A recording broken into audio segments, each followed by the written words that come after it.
আসসালামু আলাইকুম ওয়া রাহমাতুল্লাহি ওয়া বারাকাতুহু।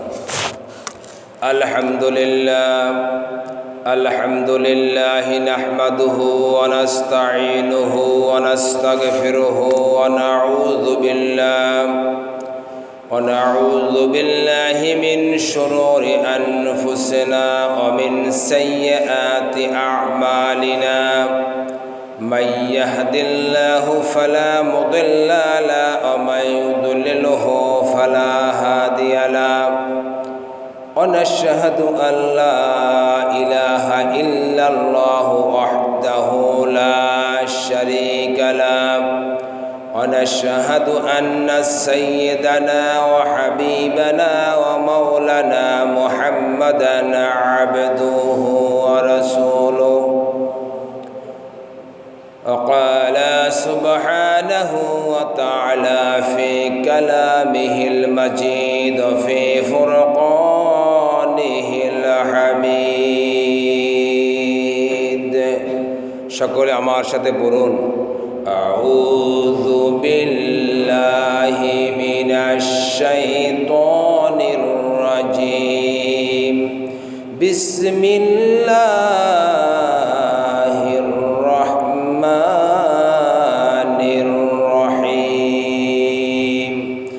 সুবহানাল্লাযী আসরা বি'আবদিহি লাইলাম মিনাল মাসজিদিল হারামি ইলাল মাসজিদিল আকসা লাইলাম মিনাল মাসজিদিল হারামি ইলাল মাসজিদিল আকসা আল্লাযী বারাকনা হাওলাহু লিনুরিয়াহু মিন আয়াতিনা ইন্নাহু হুয়াস সামিউল বাসীর।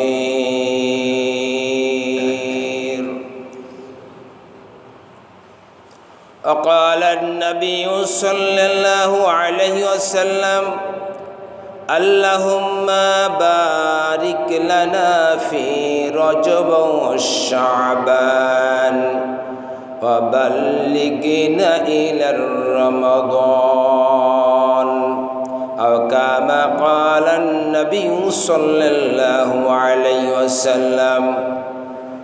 وقال تعالى في شان حبيبه إن الله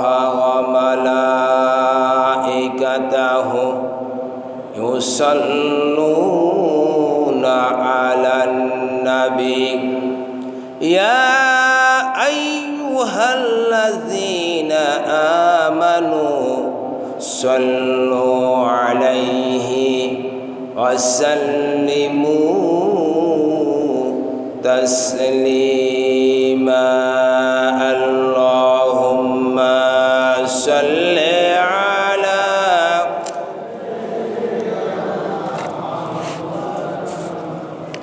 وعلى آل سيدنا مولانا আওয়াজ করে বলি আল্লাহুম্মা সাল্লি আলা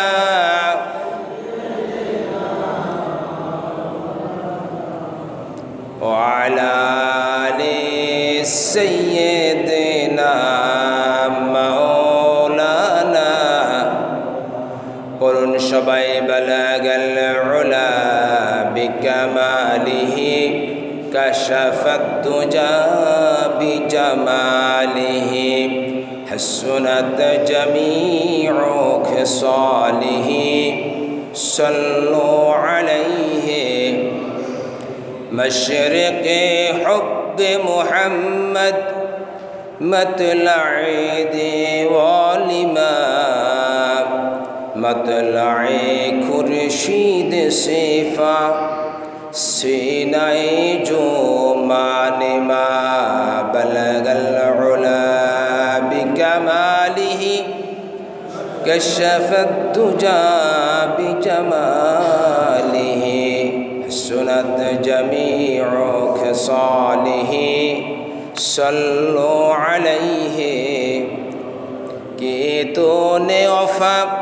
मोहम्मद से तू हम तेरी है इजहारे सिज किया लौह कलम तेरी है बलगल उला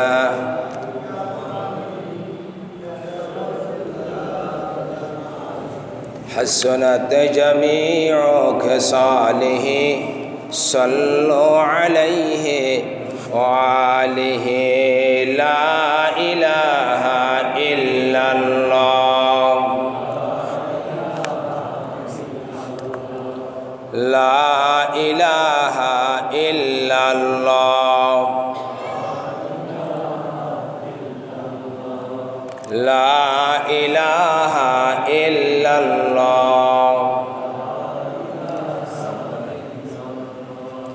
ला इलाहा इल्लल्लाह मुहम्मदुर रसूलुल्लाह আলহামদুলিল্লাহ সুম্মা আলহামদুলিল্লাহ। সমস্ত প্রশংসা পাক পরওয়ারদিগারে আলম মহান আল্লাহ সুবহানাহু ওয়া তাআলার জন্য, যার অপার কৃপায় অসীম করুণায় আজকে পবিত্র শুক্রবার সাইয়্যিদুল আইয়াম পবিত্র মাহে শাবান মাসের প্রথম জুমায় আল্লাহ রাব্বুল ইজ্জত ওয়াল জালাল আমাদেরকে ভালো রেখে সুস্থ রেখে নেক হায়াত দান করে আল্লাহ রাব্বুল ইজ্জত ওয়াল জালালের দরবারে আল্লাহ রাব্বুল ইজ্জত ওয়াল জালালের মহিমান্বিত ঘর মসজিদে আসার এবং বসার তৌফিক দান করেছেন। কালামে হাকিম থেকে কিছু কথা বলার এবং শ্রবণ করার নিয়তে, যার প্রত্যেকটি কথা বিনিময়ে আল্লাহ রাব্বুল আলামিন বান্দার আমলনামায় এক এক বছর বেরি নফল ইবাদতের সওয়াব দান করেন। দুনিয়ার ভিতরে সবচেয়ে দামি মজলিস কোরআনের মজলিস, হালাকুজ জিকির, রওজাতু মিন রিয়াদুল জান্নাহ, জান্নাতের বাগিচায় আমার মতো আপনার মতো অদম গুনাহগারকে আল্লাহ পাক কবুল মঞ্জুর করেছেন। এই জন্য আমরা সকলে মিলে হৃদয়ের সবটুকুন আবেগ অনুভূতি উজাড় করে দিয়ে হৃদয়ের গহীন থেকে সর্বশক্তি দিয়ে সেই ফরম করুণাময়ের দরবারে আমরা বিনয় অবনত চিত্তে আবেগের সাথে কালেমাতুশ শুকর আদায় করি, বলি আলহামদুলিল্লাহ।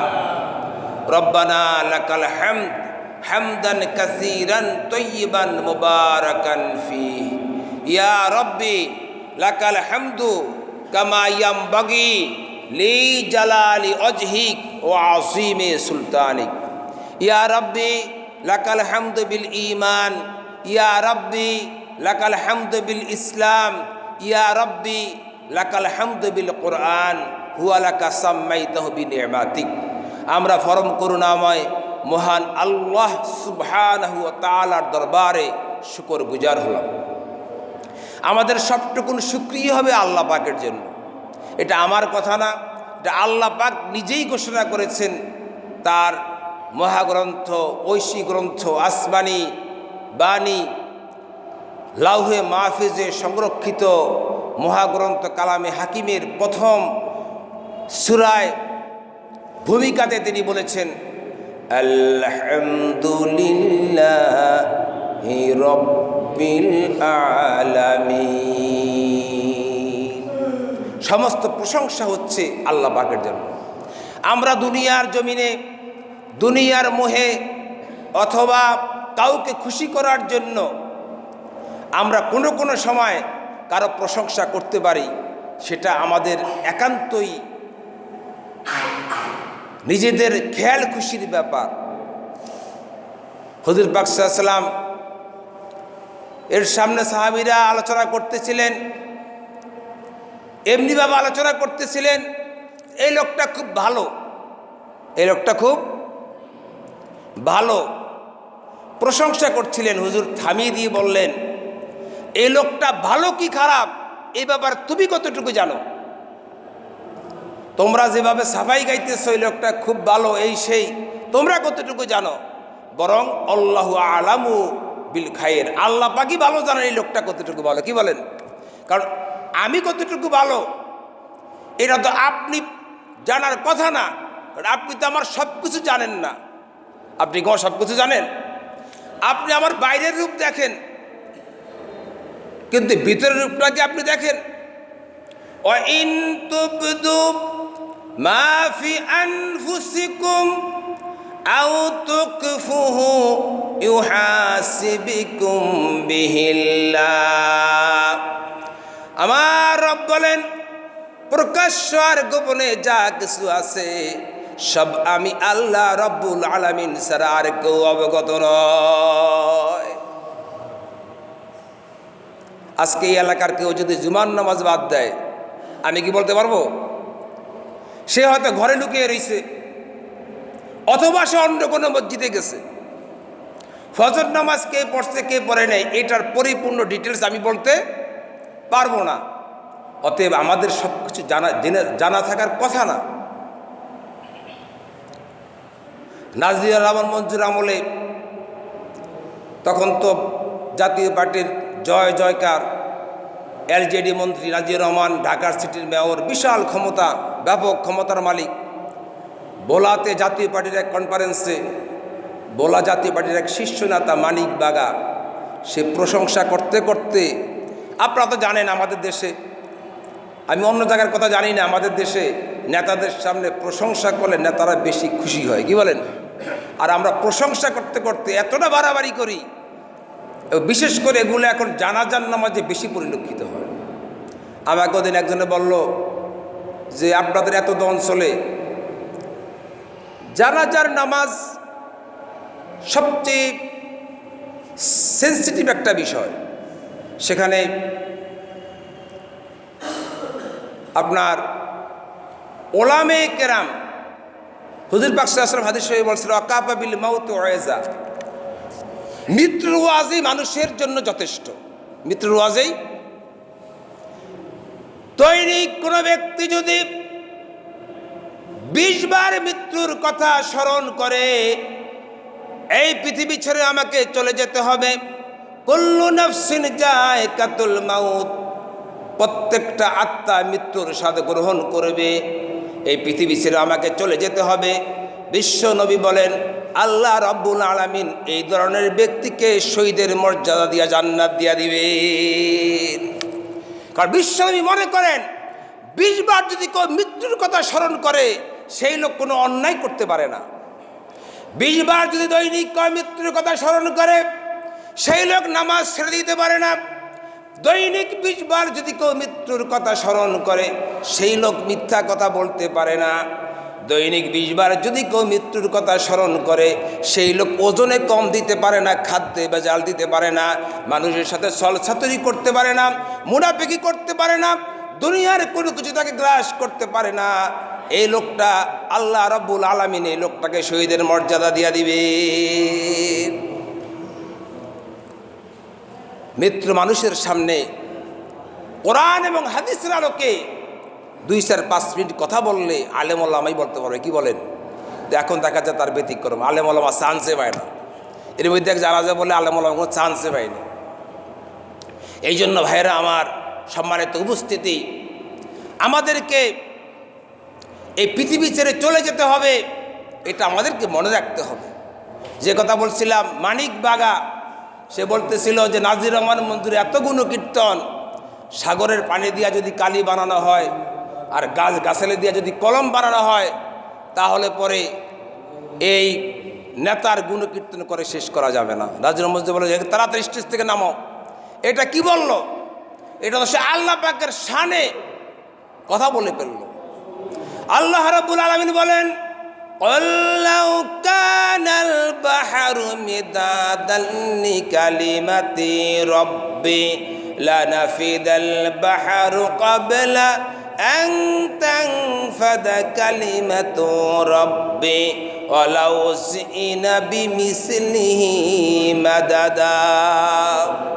আল্লাহ পাক বলেন, হে রাসূল আপনি বিশ্ববাসীকে বলে দিন, তামাম দুনিয়ার সমুদ্রের পানিগুলো দিয়ে যদি কালি বানানো হয়, আর গাছ গাছালিগুলো দিয়ে যদি কলম বানানো হয়, আর এগুলো দিয়ে যদি তামাম জিন আর ইনসান বসে বসে আমার রবের কালেমার ব্যাখ্যা লেখা শুরু করে দুনিয়ার শুরু থেকে কিয়ামত কায়েম হয়ে যাবে, আমার রবের কালেমার ব্যাখ্যা লেখা শেষ হবে না।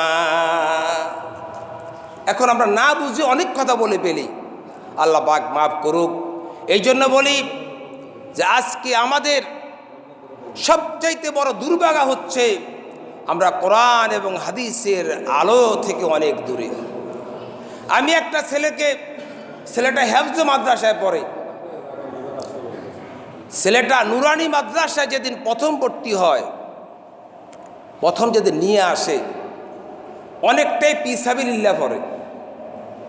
এখন তার নুরানি শিশু 1, 2, 3, আপনারা জানেন নুরানি কিন্তু 3 জামাত পর্যন্ত, 3য় শ্রেণী পর্যন্ত, এরপরে নুরানি নাই। আর এরপরে যেতে হবে আপনাকে হয় যে কোনো প্রাইমারি স্কুলে ক্লাস 4, অথবা যে কোনো ইবতেদায়ী মাদ্রাসায় ক্লাস 4, অথবা যেতে হবে আপনার হাফিজিতে, অথবা যেতে হবে আপনার কাউমি লাইনে, কিতাবি লাইনে। 4টা অপশন খোলা আছে এখানে।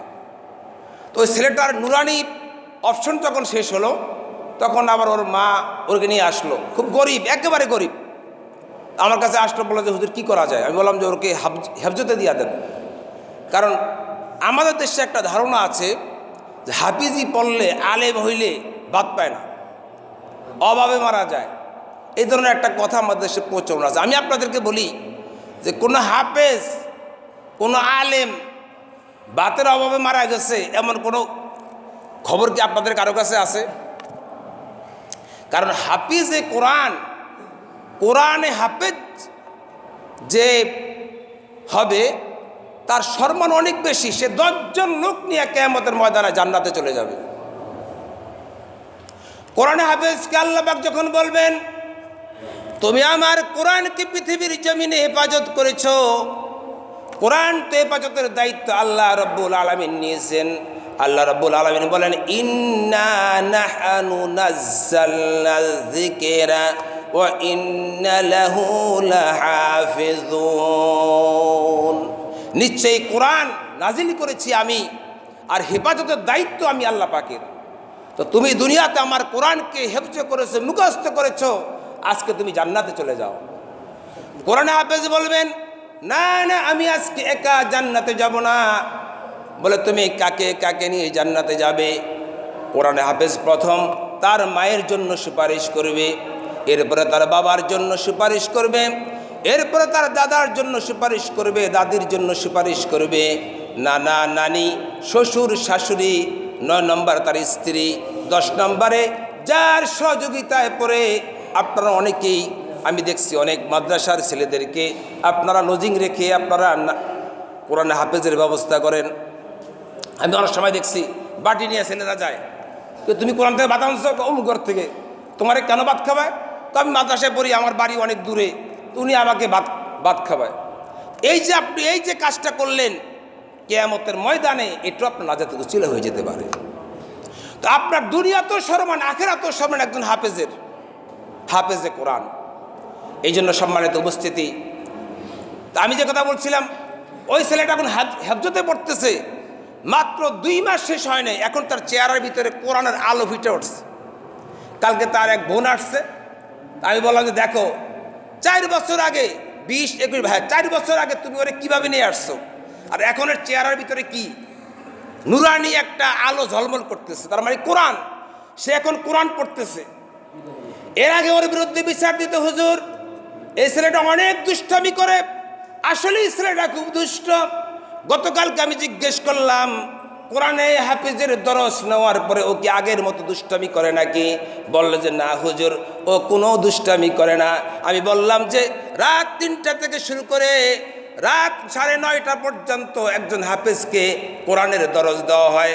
আপনারা বলেন রাত 3টা থেকে যদি রাত 9টা পর্যন্ত একটা ছেলে কোরআনের হাফেজের কোরআনের পিছনে মেহনত করে, তার পিছনে কি শয়তান লাগতে পারে কিনা? বলে কয় না হুজুর, আগের মতো দুষ্টামি এখন ওইভাবে কথাও বলে না। সুবহানাল্লাহ বিহামদি। এই যে সামনে রমজান মাস আসতেছে, কোরআনে হাফেজদের কদর বাড়বে না কমবে? আপনাদের এখানে তো আপনারা যথেষ্ট উজরাত করেন না, বরঞ্চ আপনারা বলেন যে কিছু দেওয়া যাবে না, হাদিয়া দেওয়া যাবে না, টাকা দিতে চান না। কিন্তু 1 লক্ষ টাকা দিয়েও হাফেজ পাওয়া যায় না। হাফেজের মতো হাফেজ, আমি এখানে হাফেজের কথা বলছিলাম, একজন হাফেজের কথা,